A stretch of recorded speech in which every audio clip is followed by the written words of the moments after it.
71-এ আমরা দেখেছি যে পাক হানাদাররা দরজায় ঠক ঠক করতো এবং জিজ্ঞেস করতো যে মুক্তি আছে কিনা।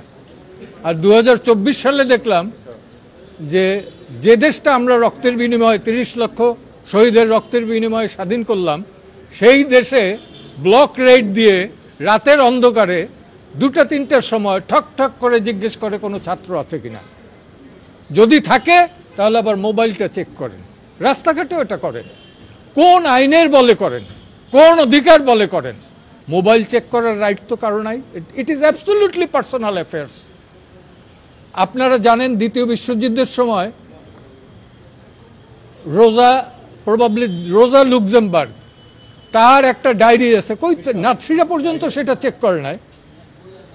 তো সেই ধরনের আমার দেশে ইভেন জুলিয়াস ফুসিক ফাঁসির মঞ্চ থেকে লেটার অফ গ্যালোজ, সেখানেও কিন্তু তারা এই সুবিধাগুলো পেয়েছিলেন। আজকে বাংলাদেশে এই আইটি ইনফরমেশন টেকনোলজির যুগে আমার মোবাইল চেক করবে যে কেউ, আমার ডায়েরি চেক করবে যে কেউ, আমার প্যান্ট চেক করবে যে কেউ, এই অধিকার তো কাউকে দেওয়া হয় না।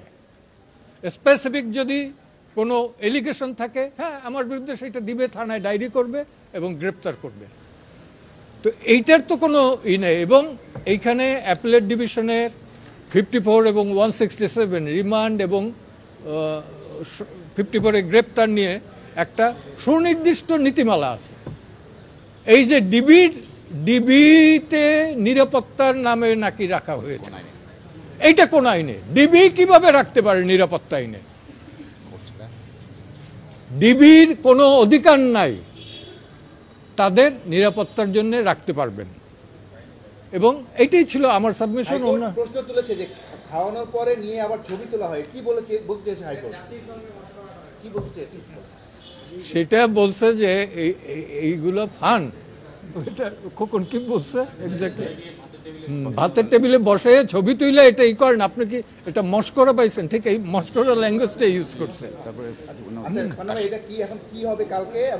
কালকে সরকার একটা এফিডেভিট ইন অপোজিশন দেবে, আর আমরা একটু কারেকশন করে দিচ্ছি।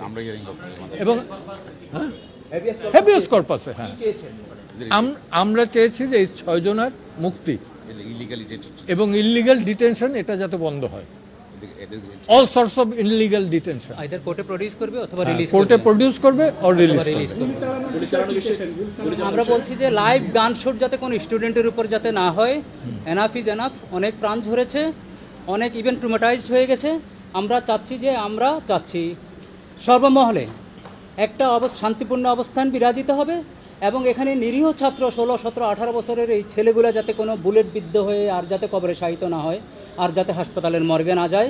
এই ব্যাপারে হাইকোর্ট, সর্বোচ্চ আদালত, যে প্রোটেকশন এখন খুবই জরুরি। আপনার হাইকোর্টের অ্যাম্পল পাওয়ার আছে প্রোটেকশনের ক্ষেত্রে, ডাইরেকশনের ক্ষেত্রে, ওইটাই চাওয়া হয়েছে। আপনারা তো সাংবাদিক, আপনারা জানেন দেশ স্বাধীন হওয়ার পর ইভেন পাকিস্তান আমল 47 থেকে এই পর্যন্ত 71 বাদে আর কখনো এই স্বল্প সময়ে এতগুলো তরুণ আত্মাহুতি দিয়েছে কিনা এইটা ইতিহাসে। আমিও কিন্তু ছাত্রলীগ করতাম, আমিও কিন্তু 71-এ গুলি খেয়েছি বা হাঁটুতে।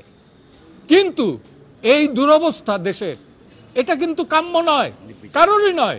কালকে যে আমাকে না করে আপনাকে করবে তার তো কোনো নিরাপত্তা নেই। আমরা জনগণের শান্তি, নিরাপত্তা এটা নিশ্চিত চাই 72-এর সংবিধানের প্রেক্ষাপটে। এবং উচ্চ আদালতের অ্যাপেক্স কোর্টের যে সিদ্ধান্ত যেটা আছে, সেই সিদ্ধান্ত যাতে তারা মানেন। আর্টিকেল 111 অনুযায়ী সেই সিদ্ধান্ত মানতে তারা বাধ্য। ধন্যবাদ সবাইকে।